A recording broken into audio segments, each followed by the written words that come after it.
Audio Jungle.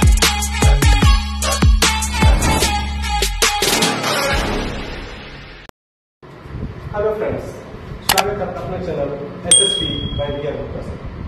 मैं V R. Gupta sir. आज हम लोग देखेंगे क्लास 10th क्लास का मैथ का पहले चैप्टर का इंट्रोडक्शन का सेकंड पार्ट। फर्स्ट पार्ट हम पहले ही वीडियो अपलोड कर चुके हैं। अगर आप वो नहीं देखे हैं तो उसमें देख लीजिएगा, मैं उसका लिंक शेयर कर दूंगा। ठीक है, तो देखते हैं हम लोग सेकंड पार्ट का जो शेष बचा था इंट्रोडक्शन, उसको देखते हैं। इसमें हम लोग सबसे पहले देखेंगे सम संख्या किसे कहते हैं। तो सम संख्या के बारे में आपको जानते होंगे। वैसी संख्या जो दो से पूर्णतः विभाजित हो जाए उसे क्या कहते हैं? सम संख्या कहते हैं।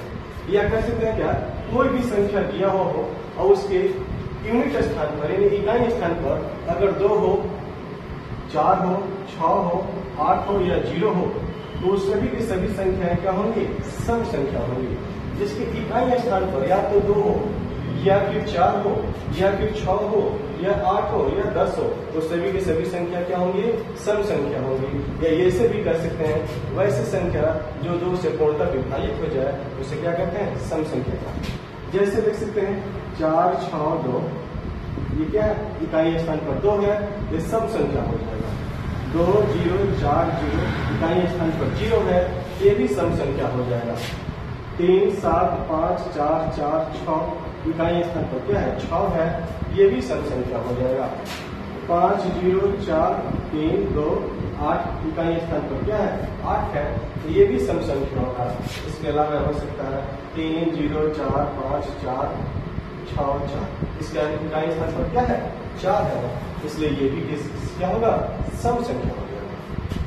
ठीक है, इसके बाद हम देखते हैं दूसरा पार्ट, विषम संख्या। विषम संख्या किसे कहते हैं?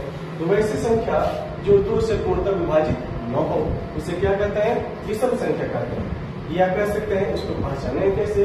तो इसके इकाई स्थान पर 1, 3, 5, 7 या 9 होगा। अगर इसमें से कोई भी संख्या अगर इकाई स्थान पर आ गया तो विषम संख्या हो जाएगा। जैसे 1, 2, 1, 1, 2, 3, 1, 4, 5, 7, 2, 4, 7, 9, 0, 4, 6, 9 ये सभी के सभी क्या है? विषम संख्या। इसके इकाई स्थान पर क्या है? 1 है, इसके इकाई स्थान पर 3 है, इसके इकाई स्थान पर 5 है, इसके इकाई स्थान पर 7 है और इसके इकाई स्थान पे 9 है। तो अगर इसमें से 1, 3, 5, 7, 9 में से अगर कोई भी इकाई स्थान पर आ जाता है तो सब के सब क्या होंगे? विषम संख्या होंगे। इसके बाद हम लोग देखते हैं भाज्य संख्या किसे कहते हैं। भाज्य संख्या किसे कहते हैं? तो वैसी संख्या जो एक और अपने आप को छोड़कर किसी अन्य संख्या से विभाजित हो जाए उसे क्या कहते हैं? भाज्य संख्या कहते हैं। जो एक और अपने आप को छोड़कर किसी अन्य संख्या से विभाजित हो जाए उसे भाज्य संख्या कहते हैं। जैसे होगा 4, 6, 8, 9, 10, 12, 14, 15, 16, 18, 20, 22 ये सभी के सभी क्या होंगे? ये सभी के सभी क्या होंगे? ये भाज्य संख्या। क्योंकि कोई ना कोई संख्या जो है इसको विभाजित करते हैं। जैसे 4 को 2 से विभाजित कर सकते हैं, 6 को भी कर सकते हैं, 8 को भी कर सकते हैं, 9 को 3 से कर सकते हैं, 10 को 2 से 5 से कर सकते हैं। यानी जितने भी संख्या है सब के सब क्या होते हैं? किसी न किसी संख्या से विभाजित हो जाती है, इसलिए संख्या कहते हैं भाज्य संख्या। अगर पूछा जाए कि सबसे छोटी भाज्य संख्या क्या है तो बताएंगे 4 है। सबसे छोटी भाज्य संख्या क्या है? 4 है। ठीक है, इसके बाद अगला टॉपिक हम देखेंगे अभाज्य संख्या। अभाज्य संख्या किसे कहते हैं? तो वैसी संख्या जो एक और अपने आप को छोड़कर किसी अन्य संख्या से विभाजित न हो उसे हम क्या कहते हैं? अभाज्य संख्या कहते हैं। एक और अपने आप को छोड़कर किसी अन्य संख्या से विभाजित न हो उसे हम क्या कहते हैं? अभाज्य संख्या कहते हैं। जैसे 2, 3, 5, 7, 11, 13, 17, 19, 23 ये सभी के सभी क्या है? अभाज्य संख्या है। ये किसी से विभाजित नहीं। ठीक है, तो इसे हम क्या कहेंगे? अभाज्य संख्या। अगर आपसे पूछा जाए कि सबसे छोटी अभाज्य संख्या क्या है तो सबसे छोटी अभाज्य संख्या होती है 2। सबसे छोटी क्या होती है? अभाज्य संख्या 2। एक विशेष एक जो है संख्या एक, ये न तो भाज्य होता है और न ही अभाज्य होता है। एक को न तो भाज्य संख्या कहा जाता है और न ही अभाज्य संख्या कहा जाता है। ठीक है, इसके बाद हम देखते हैं अगला टॉपिक होगा हम लोग का सह अभाज्य संख्या। सह अभाज्य संख्या किसे कहते हैं? तो वैसी दो संख्या जिनका HCF मतलब मौसम, HCF यानी कि मौसम क्या हो, एक हो, मौसम एक हो। वैसी दो संख्या जिनका HCF एक हो उस संख्या कहते हैं सह अभाज्य संख्या कहते हैं। ठीक है, अब यहाँ पे देखते हैं कि कौन कौन सी दो संख्या होंगी जिसका HCF हमेशा एक होता हो। तो कोई भी दो लगातार संख्या ले लीजिए, जैसे 1 पे 2 ले लिए, 3 4 ले लिए, 5 6 ले लीजिए, 9 10 ले लीजिए, 11 3 12 ले लीजिए। कोई भी दो लगातार संख्या आप लेते हैं जिसके HCF हमेशा एक होता है। कंडीशन फर्स्ट क्या है कि कोई भी दो लगातार संख्या लेते हैं तो उसका HCF क्या होगा, एक। कंडीशन नंबर 2, दूसरा कंडीशन क्या है, दो अभाज्य संख्या कोई भी हो, कोई भी दो अभाज्य संख्या हो उसका HCF भी हमेशा एक होता है। जैसे मान लीजिए 2 3 हो गया, 3 5 हो गया, या 5 3 हो गया, 7 11 हो गया, इस सब का HCF क्या होगा, हमेशा एक होगा। इसके अलावा भी कुछ संख्याएं हैं जिसके HCF एक हो सकता है, जैसे हम कह सकते हैं 3 और 4, 3 4 तो होगा ही, 3 4 तो लगातार संख्या तो होगा ही। इसके अलावा आप कर सकते हैं जैसे 4 दे सकते हैं और 9 दे सकते हैं। तो 4 क्या है, ये भाज्य संख्या है, 9 भी क्या है, भाज्य संख्या है। फिर भी इन दोनों का HCF क्या होगा, एक होगा। इसलिए ये दोनों संख्या भी क्या होंगी, अभाज्य संख्या, सॉरी ये दोनों संख्या भी क्या होगी, सह अभाज्य संख्या होगी। ठीक है, तो सह अभाज्य संख्या के लिए कंडीशन क्या क्या है? तो पहला कंडीशन है कि दो संख्या लगातार होनी चाहिए, या फिर दो संख्या कोई भी लेते हैं दोनों अभाज्य संख्या होनी चाहिए।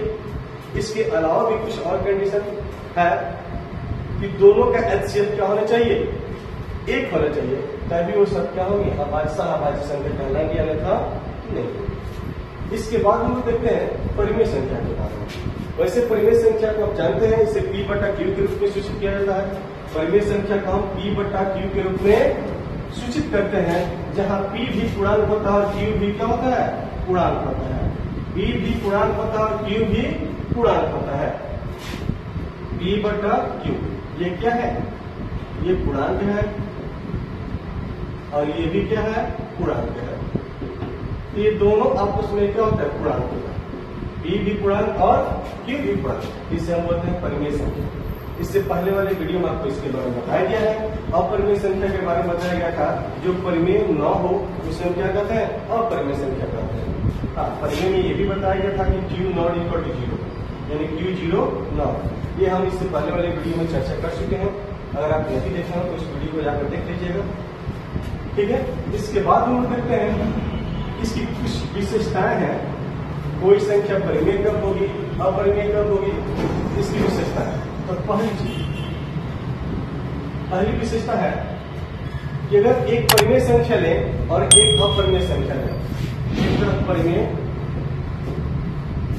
और उसके बाद अपरिमेय, एक परिमेय हो और एक अपरिमेय हो, तो अगर परिमेय अपरिमेय को जोड़ेंगे तो भी अपरिमेय होगा, घटाएंगे तो भी अपरिमेय होगा, गुणा करेंगे तो भी अपरिमेय होगा और भाग करेंगे तो भी अपरिमेय होगा। जैसे एग्जाम्पल देखिए, 4 परिमेय है, √3 अपरिमेय है, ये दोनों मिलकर क्या बनेगा, अपरिमेय।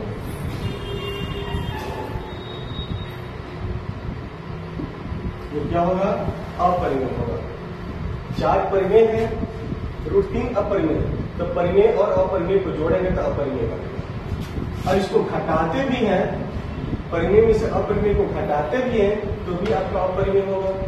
अगर इसको आप गुणा कर देते हैं तो भी आपका अपरिमेय होगा, और भाग करते हैं तो भी आपका क्या होगा, अपरिमेय होगा। यानी कि परिमेय संख्या के साथ अपरिमेय संख्या को जोड़ें, घटाएं, गुणा करें या भाग करें, हमेशा क्या होगा, अपरिमेय संख्या होगा। जैसे देखिए 4 बटा √3 ये क्या होगा, ऊपर परिमेय नीचे अपरिमेय, ये क्या बनेगा, अपरिमेय होगा। क्या होगा, अपरिमेय। वैसे ही देखिए 4√5 ये क्या है, परिमेय है, और ये क्या है, अपरिमेय है, ये क्या होगा, अपरिमेय हो जाएगा। पाई क्या है, अपरिमेय है, इसको परिमेय से भाग करेंगे तो भी ये अपरिमेय संख्या बन जाएगा। पाई क्या है, अपरिमेय, और ये क्या है, परिमेय। जब इसको पाई बटे 2 करेंगे, पाई बटे 3 कर, चाहे पाई बटे 4 कर, कुछ भी करें, क्या होगा, अपरिमेय संख्या होगा। ठीक है, तो पहला कंडीशन क्या है कि परिमेय संख्या अगर अपरिमेय संख्या हो तो उसको जोड़ेंगे, घटाएंगे, गुणा करें, भाग करें, हमेशा क्या मिलेगा, अपरिमेय मिलेगा। Condition number 2। दूसरा कंडीशन क्या है कि अगर परिमेय संख्या को परिमेय संख्या में जोड़ें, घटाएं, गुणा करें या भाग करें, हमेशा परिमेय ही मिलेगा। परिमेय संख्या, और इधर भी आपका परिमेय संख्या है। तो परिमेय संख्या को परिमेय संख्या में जोड़ेंगे या घटाएंगे या गुणा करेंगे या भाग करेंगे, हमेशा क्या बनेगा, परिमेय बनेगा। क्या बनेगा, परिमेय। परिमेय में परिमेय संख्या से जोड़े, घटाएं या गुणा करें या भाग करें, क्या होगा, परिमेय हो जाएगा। जैसे एग्जाम्पल, जैसे 4 परिमेय है, 2 क्या है, परिमेय है, दोनों घटाएंगे तो 2 बनेगा, ये भी क्या बनेगा, परिमेय हो जाएगा। इसके बाद 6 परिमेय है, ठीक है, -3 भी परिमेय है, तो 6 में से 3 घटेगा, 3 बचेगा, ये भी क्या होगा, परिमेय होगा। तो कुछ भी करें, अगर परिमेय संख्या है तो जोड़े, घटाएं, गुणा करें या भाग करें, हमेशा क्या बनेगा, परिमेय। इसके बाद अगर 2 अपरिमेय संख्या हो, इधर भी अपरिमेय और इधर भी अपरिमेय, 2 अपरिमेय संख्या हो तो क्या होगा, 2 अपरिमेय संख्या हो तो क्या होगा। अब यहां देखिए, जैसे मान लीजिए √3 दिया है, इधर +√3 दिया, चाहे √2 ही दिया हो, कुछ भी दिया, तो जब इसको जोड़ेंगे, अपरिमेय संख्या को अपरिमेय में जब जोड़ेंगे तो हमेशा अपरिमेय बनेगा। क्या बनेगा, अपरिमेय। अपरिमेय संख्या को अपरिमेय संख्या के साथ जोड़ेंगे तो अपरिमेय बनेगा। अगर घटाते हैं, बस एक कंडीशन होना चाहिए कि सेम अंक ना, सेम डिजिट ना, और सेम डिजिट होगा तो ये तो 0 हो जाएगा, 0 हो जाएगा। लेकिन अगर अलग अलग अंक लेते हैं, कोई दूसरा अंक लेते हैं, तो घटाते हैं तो आपका अपरिमेय ही रहेगा। इसके बाद तीसरा होगा आपका, अगर गुणा करते हैं, सेम अंक अगर हो, अगर गुणा कर देते हैं तो परिमेय हो जाएगा। सेम डिजिट लेते हैं और उसको गुणा करते हैं, क्या बन जाता है, परिमेय बन जाता है। या फिर कुछ कंडीशन ऐसे है, जैसे मान लीजिए √8 है और यहाँ पे √2 है, ये सेम नहीं है, फिर भी गुणा करें तो √16 होगा और इसका वर्गमूल होगा 4, एक परिमेय हो जाएगा। तो कभी कभी 2 अपरिमेय संख्या को गुणा करने पर कभी परिमेय हो सकता है, कभी अपरिमेय हो सकता है। जैसे यहाँ पे देखिए, परिमेय हो गया है, लेकिन वही √2 ले लिए और √3 ले लिए, दोनों अपरिमेय संख्या गुणा किए तो √6 हो गया, ये क्या हो गया, अपरिमेय हो गया। तो जब 2 अपरिमेय संख्या को लेते हैं और उसको गुणा करते हैं तो कभी परिमेय हो सकता है और कभी अपरिमेय हो सकता है। ठीक है, अगर भाग भी करते हैं तो वही कंडीशन होगा। जैसे मान लीजिए 2√3 हो गया और यहाँ पे √3 से भाग कर दिया, कटेगा तो परिमेय भी हो सकता है, और कभी कभी ऐसे भी हो सकता है। 2√5 दिया है, √3 दिया है, अगर भाग करेंगे तो वही रह जाएगा, अपरिमेय भी हो सकता है। यानी कहने के मतलब कि 2 अपरिमेय संख्या हो, उसको जोड़ेंगे या घटाएंगे तो अपरिमेय होगा, लेकिन गुणा करें या भाग करें तो परिमेय भी हो सकता है और अपरिमेय भी हो सकता है। ठीक है, तो इस टॉपिक में, इस वीडियो में हम लोग इतना ही देखते हैं। अगले वीडियो में हम लोग पढ़ेंगे यूक्लिड की प्रमेय का, यानी कि यूक्लिड प्रमेय के बारे में पढ़ेंगे, है ना। अंकगणित की आधारभूत प्रमेय पढ़ेंगे। इसके बाद से एलसीएम कैसे निकालते हैं, एचसीएफ कैसे निकालते हैं, यूक्लिड के गुणनखंड विधि द्वारा कैसे निकालते हैं, ये सब हम लोग पढ़ेंगे अगले वीडियो में। यदि वीडियो आपको अच्छा लगा हो तो आप लाइक करें, शेयर करें और सब्सक्राइब करें। धन्यवाद।